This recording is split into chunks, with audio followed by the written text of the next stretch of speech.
All right, so this is the first card that we're going to create in this class. We're going to do two different techniques with the Perfect Pearls. First thing we're going to do is stamp and dust them onto our stamped image. And then we're also going to watercolor with them in a stamped and embossed image. So let's start with the background first. Now this background here, I used some pink and purple, like I used the colors that I was going to do the watercoloring in. And in my opinion, it looks a little bit busy. So for the demo, I'm just going to use Pewter for the background. And then I'm going to watercolor with the same colors, just to hopefully tone the busyness of that down a little bit. So we're going to use a Versamark pad, which is a watermark pad. And it's just a sticky ink, and it's going to hold those Perfect Pearls for long enough so that we can go and set them with a mist of water. So I'm going to set my stamp down, and I have 2 stamps on my block just so that I have the other one already ready for when I need it. So I have a brush here. I'm going to take the Mica Powders and I'm going to brush them onto the stamped image. If you get too much powder onto your brush, you can just tap it on the side and it's going to fall right off back into the container. And we just do this until we get all of the stamped image covered. You've got a little bit of excess of the powder here. We can take that if you want, depending on how much there is. Like there's really, I don't even think it's actually going to go into the container. If there's a lot there, you can take it back and put it back into the container because there's not a mix of colors. Then your best friend is going to be a Swiffer duster. You're going to rub it on your piece of paper, and that's going to take all the excess of the Mica Powders off of there. I'm also going to do it on this paper just because I want to use it for a few other things and I want to make sure it's clean. All right, once it's completely clean, I'm going to close up that powder so that I don't get my misting water in there. I'm going to move my paper there, and I just have a misting bottle that has a nice fine spray. I'm going to mist it a couple times, and then I'm going to leave it to dry completely. I don't need to douse it with water because that's going to make everything start to run. It's just a light misting, but you do want a sprayer that has a nice light misting. This one here, I tried it yesterday and it had some streams in some areas, so it was putting too much water down. So this needs to dry completely before we go and stamp and emboss our image. So I'll see you once it's dry. Our background is completely dry, so we are ready to stamp and emboss and then watercolor our image. So first of all, I'm going to use that same Versamark that I used to do the background with the Perfect Pearls. I'm going to put it on my stamp, stamp it where I'd like. Make sure to press firmly all around.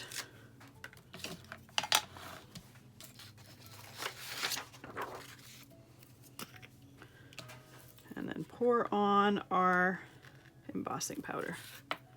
You can be liberal when you're pouring it on because anything that goes onto this paper is going right back into the jar, so you're not wasting anything.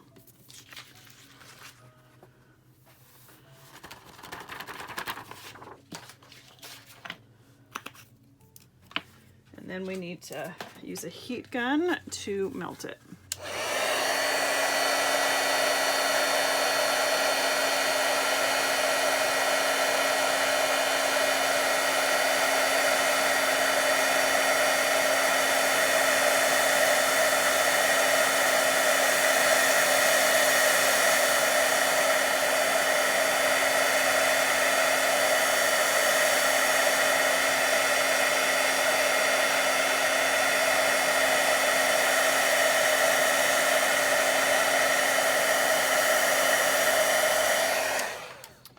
There we go. Now our background does make it a little bit more challenging sometimes to see the image. So you don't necessarily have to do a background when you're watercoloring. You can absolutely just watercolor, but I wanted to use two different techniques on one card, so I did. So first thing I'm going to watercolor is the leaves. Now remember I said that this has a binding agent in it that is activated by water. So I've got my water brush here, there's water in the handle, and I'm just using the wet end of my brush here to pick it off of, or out of the jar and onto where I'm using it for my palette. Now the more water you add, the more translucent or transparent the watercolor is going to be. The less water and the more powder you have, the more opaque it's going to be. So you really have your own, you can control whether you want it to be super transparent or whether you want it to be opaque, which I really like. It's really nice to be able to do it, say, as water and have it very transparent and water-like, or to make a really thick mixture and completely cover your background. So I'm kind of going about halfway between. I'm having some areas that are a little bit more transparent and some areas that are a little bit more opaque. And by embossing this image, it gives little ridges to the image, so it helps that paint stay within the area as long as I'm painting it more carefully, which is helpful for a beginner. If you've watercolored before, you probably don't necessarily need that, but especially when you're starting out, it is more helpful to have those ridges when you start. So I've got the green paint on here. I simply need to squeeze my brush, rub it on here, and I have a clean brush for my next color. I've never done it, but what I saw recently, someone actually used their lid for their paint. They took their paint and they put it right in their lid. Which is another great idea if you want to just use that as your palette, or if you don't have something else you can do it on. I've also done it, say, on like a little plastic, like an old sour cream lid, that sort of thing. That works as well. So now I'm going to do some pink flowers. And this image is very loose florals, so there's not a lot of detail in them. So I tend to do it super quick, paint it very quick, and I'm not super careful with it just because that's not really the style of this particular type of image. Once again, squeeze my brush out. If I knew I was going to need more of that color, I could leave it open, but I have some there and I don't think I'm going to actually need it. The other thing that I forgot to mention is before opening your pots, and I've done this with all of them, is tap them on your desk and then open them. That way, if there's anything stuck in the threads or stuck at the top of the lid, you're not wasting a whole bunch by having them fall onto your table and then you're just basically throwing that away.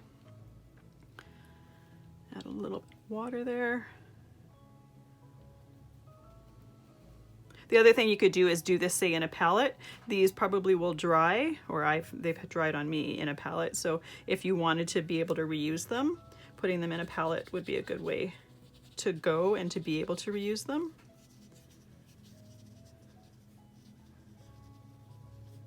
So I put that pink down on these ones, but I am putting the purple over top of it. I just wanted it to have a little bit of that pink tied in. So you're not going to see a whole lot of it. You're just going to see touches. And then I'm going to use the dark color here just to add a little bit of detail to some of that purple, just a little bit of shading. This particular purple here is quite dark, so I don't want to put a whole lot of it in a lot of different areas, but I did want to have a little bit of shadow where the petals would go behind another petal. And then I typically clean my brush off and then use a clean brush to blend it in. And obviously you can use this method to paint any image of your choosing. It's especially great for Christmas cards and that sort of thing, but any image will work. So I'm going to let that completely dry and then we'll assemble our card. All right, our piece is completely dry, so it's just a matter of gluing it to our card base. Now the paper is a little bit warped just because of adding water with the watercoloring, as well as the water that was sprayed to activate the binding agent in the powder when we did the background. Once we glue it down, it won't be warped anymore. And what I'm actually going to do is I'm going to put an acrylic block on top of there to hold it in place. One second, I'm going to use this one because it's a little bit heavier, and hold it in place so that it can dry with a weight on it. All right, it's totally dry now. So now you can see the difference between the two of them. This one just with a silver background, this one with a colorful background. Both of them very pretty. And now you know two different ways to use mica powders. We'll see you in the next video.